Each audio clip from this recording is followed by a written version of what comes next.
Delta Force Hawk Ops is an interesting one. Taking on the Battlefield crowd alongside the extraction shooter genre is really no easy feat for any studio, let alone somebody that not a lot of people in the West at least have even heard of. Combine that with the pressure of having to upkeep and respect a long-standing tactical IP like Delta Force, these devs kind of had their work cut out for them. But somehow, amongst all the doubt, it actually seems like the internet is giving this game a go and is coming out on the other side seemingly unscathed, which nowadays seems like it's easier said than done.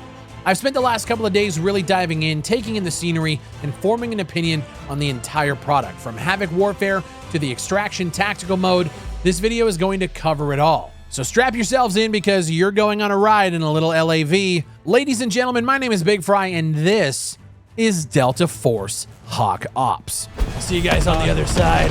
There goes my hero. Didn't think it would end like this, huh, Maria? I just ran over like 6 of them. Been neutralized. Yes. It was on the right side for me. Bitch. Left tunnel, left little tunnel, left little tunnel. Yeah, see that? Dog, you're fucking smoked out. You're done, buddy. You're done. That's crazy. Nice.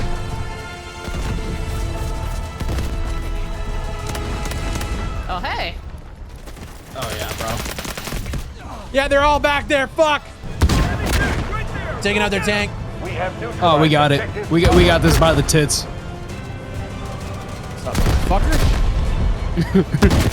Tank down.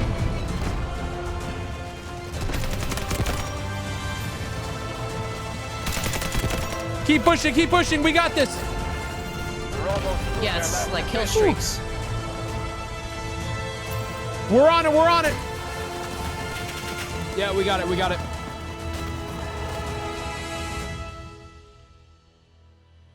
Havoc Warfare is a clear clone of Battlefield's Rush mode. 64 players in an intense attack and defense standoff where one team is pushing objectives while the other is attempting to drain their tickets while defending their zones. It has tanks, ATVs, choppers, LAVs, AA cannons, ships, insane explosions, and almost full destruction on almost all major buildings. This is Battlefield's formula, and as you'll see in a little bit, they actually do it better than DICE does. From a map design perspective, if I were to show you the map Ascension from Delta Force and then show you Exposure from Battlefield 2042, I'm sure you could see the glaring similarities. The map's color palette and setting are damn near one-to-one, including a spot within the middle of the map where you're ziplining to a series of objectives on the side of a mountain. This map is a clear as day copy of Exposure. It's the, hey, you can copy my homework, but change it a bit so the teacher doesn't notice. Hey, I fucking noticed. The other map in this playtest is called Cracked, and it's exactly that. Now, it took me some time to get used to this one. At first, I was kind of like, I wasn't really enjoying the flow. After playing quite a few games on it, I started to understand the design a little bit better, and it had some pretty great moments. It's an urban map that was apparently featured in the original Delta Force series that has been built from the ground up for this game. And for the technical test, that is all we're given for Havoc Warfare. 2 maps. One basically copied from the original games and brought up for modern hardware, and one copied from another game and brought for modern hardware. Where I think this gameplay outshines DICE and Battlefield at the current moment is the fact that as of right now in this technical test, we have voice chat, scoreboards, destruction, which I think is doing it better than Battlefield is right now. It also has better vehicle handling and just straight up gunplay, like straight up. They have a better shooter at the core from movement, which is a bit slower than Battlefield and COD. They have a faster time to kill where headshots and upper body shots matter, making this a little bit more tactical. You can run and gun and do well, but where I think this game shines is even though it has the operators, which we are going to talk about in a little bit, they don't feel like a staple of the core gameplay loop. They feel like an assistant or like an addition to the straight up gunplay that you're getting in this game. While they have abilities and gadgets, they aren't as tied into the core weapon experience that this game is. At its core, it is a gun game first and not whatever the hell 2042 was trying to be. Now, we can't talk about gunplay, which I think is, again, I want to focus, like, that is the staple element of this game. We can't talk about it without talking about how fucking awesome this game's gunsmith system is. There are tons of weapons to unlock in the game right now just by playing the game, which I gotta say, as an old head and somebody who has been advocating for this level of like progression, this is so refreshing. I don't have to buy a fucking battle pass to get a gun. I don't have to play with this gun to unlock an attachment for this gun, to unlock an attachment for this gun, to unlock this gun. It's just straightforward. You play the fucking game, you unlock weapons as you go, as you rank up. It's so fantastic. And then on top of that, you have attachments that you have to level up each weapon to unlock. So if I'm using the Car 15, which I have been using a lot of, the more you use it, the more attachments you can unlock for it. And then it goes even a step further. A lot of the attachments that you can put on these weapons, from the optic to the stock, all of these attachments allow you to then go in and what they call calibrate it, which allows you to tweak the stats right there on each attachment. So if you want more handling, you can tweak it a little bit to get more handling, but then the trade-off on something else. You can move the stock inwards to get better handling, or you can shift it outwards to get better control. You can tune the optic for higher magnification, but maybe a little bit less handling or a little bit less recoil control. You can do these things and you have access to the stats at your fingertips, unlike a game like Call of Duty where it just says, oh yeah, handling's increased and this is decreased, but you have no fucking idea what those numbers are. This game just lays it straight out for you, and it is fucking awesome. You can go to a gun range, you can test out the weapons before you take it into a game. They even show you the recoil patterns after you calibrate each of these attachments, so you know exactly what you're doing and what you're changing and how it's going to impact the weapon in real time. Every single AAA studio needs to take notes on how this is broken down, and this is what we want. We don't want to pick 5 attachments and then say fuck the rest. We want to be able to throw on what we want on the weapon. We want to be able to custom tune it to what we want. We just want that in-depth control over the weapons to make different play styles. They went above and beyond here, and it's not what I expected, and I'm actually kind of blown away by it. The one thing I would add to this is, as you're adding on these attachments, just show me what the sight picture looks like on all of my optics. You have all of this information. When I throw on like the hammer combined sight, show me an actual sight picture in the corner alongside all of the other stats, so I know what it is at a moment's notice. Yeah, I can go to the firing range, I can try it out, but just having that information right there would be so much more handy, so I know what I'm throwing on. Obviously, like, I know what an OKP sight looks like, but certain games handle the sight pictures differently. I just want to see it at a glance when I hover over it and throw it on the weapon. Another thing I should mention is, as you win games, you unlock what they call XP tokens. You can use these to then level up your weapons quicker. My guess is you're going to be able to purchase these for real money, seeing as this is a free-to-play shooter. I don't want to get down on potential speculation of monetization models, but if that's the route they're going, I don't think it's the best way, because it feels like you can just pay money, get XP tokens, and then use those XP tokens to level up weapons quicker, which would translate to pay to win. So I hope they don't go that route, but it is another way you can level up these weapons without grinding through them. I basically had a bunch of XP tokens stacked up from all of the W's that we were throwing up. I then just spammed them all on my Car 15, which took it from level 19 to I think level 40 in like 5 seconds. And in typical mobile game fashion, there's a ton of like challenges and events and things to like give you more tokens. You have to go through, see the exclamation mark, oh, click this button, click this button, click this button, claim all, claim now, do the mobile game feel.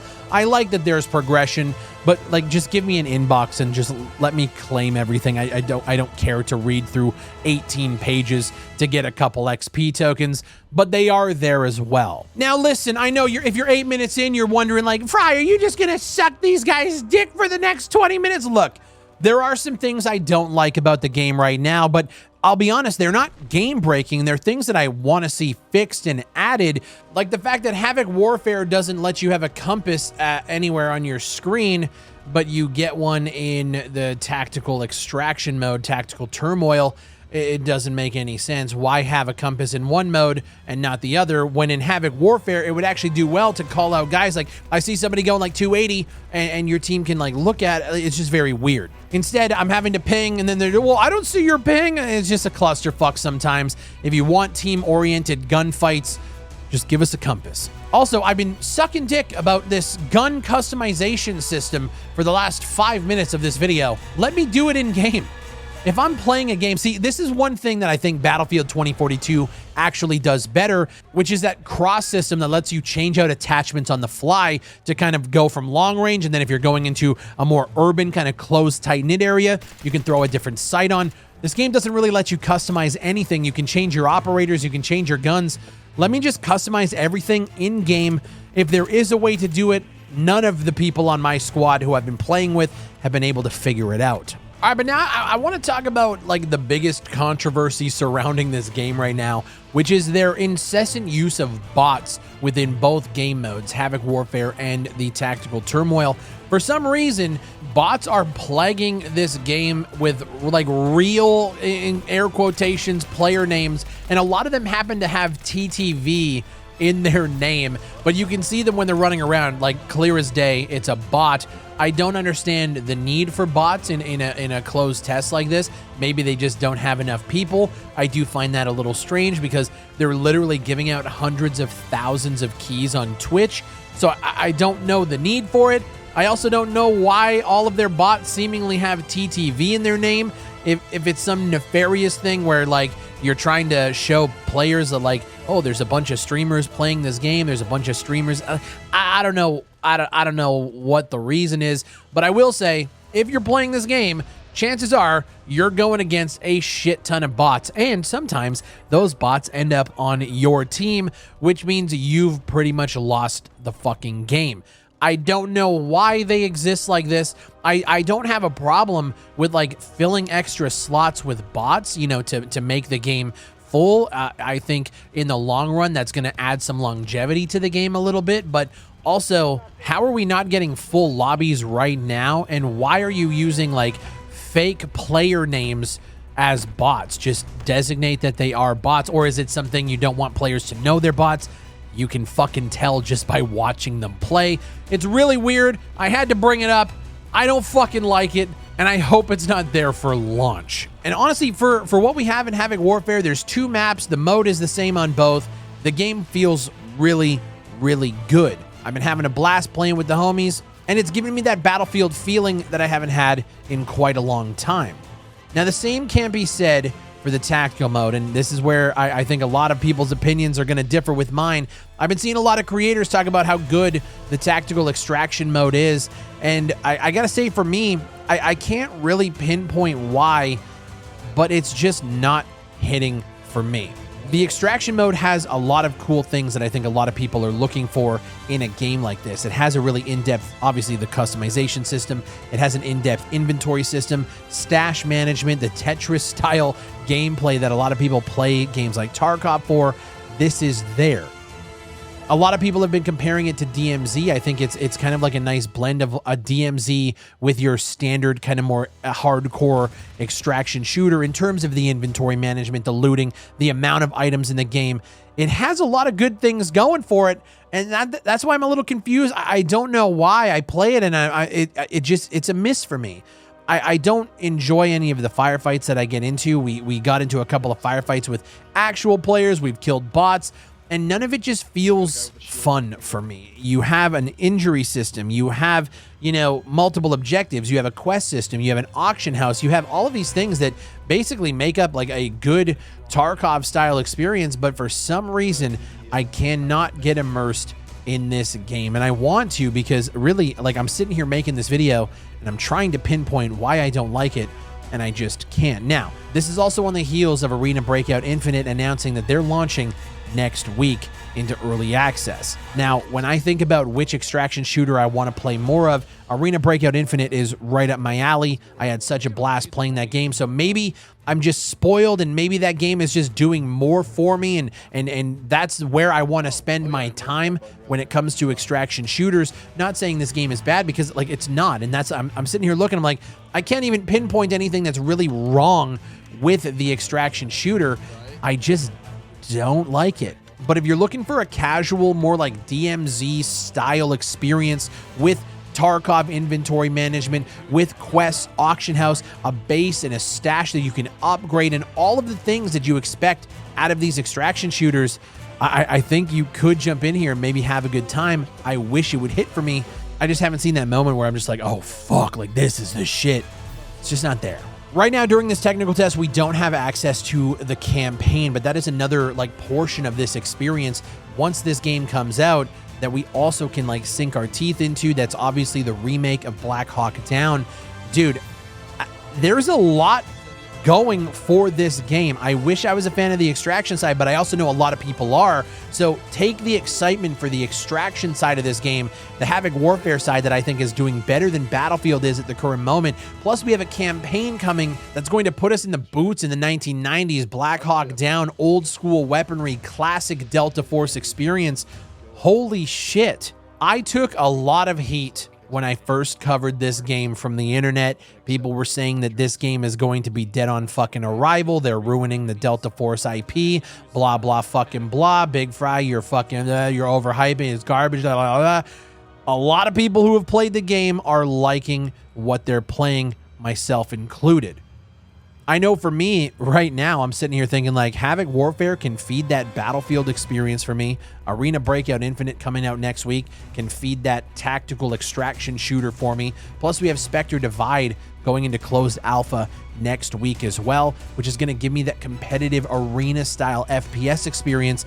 It is a great time to be an FPS gamer. With all of these games dropping, including Stalker 2, I know it got delayed, but like, dude, there's so much good stuff happening in this space right now, and I am so fucking excited. I'm so thankful that we're getting out of the summer drought and actually have things to sink our teeth into. If you have played Delta Force Hawk Ops, I want to know your thoughts down below.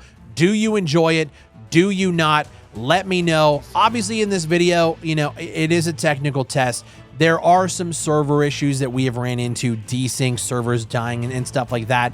It's a technical test. I'm not going to hold it against them. The game is currently like free to access. You can register, you can play. It doesn't cost us anything. We're basically just stress testing the server, so I'm not going to hold their fucking feet to the fire for it. Once the game comes out, I'm hoping those issues are going to be fixed. But right now, I see a very bright future for Delta Force Hawk Ops. But again, I want to know your guys' thoughts. Let me know down below. While you're down there, leave a like on the video, subscribe for more FPS content just like this. As always, my name is Big Fry, and I'll see you on the next one.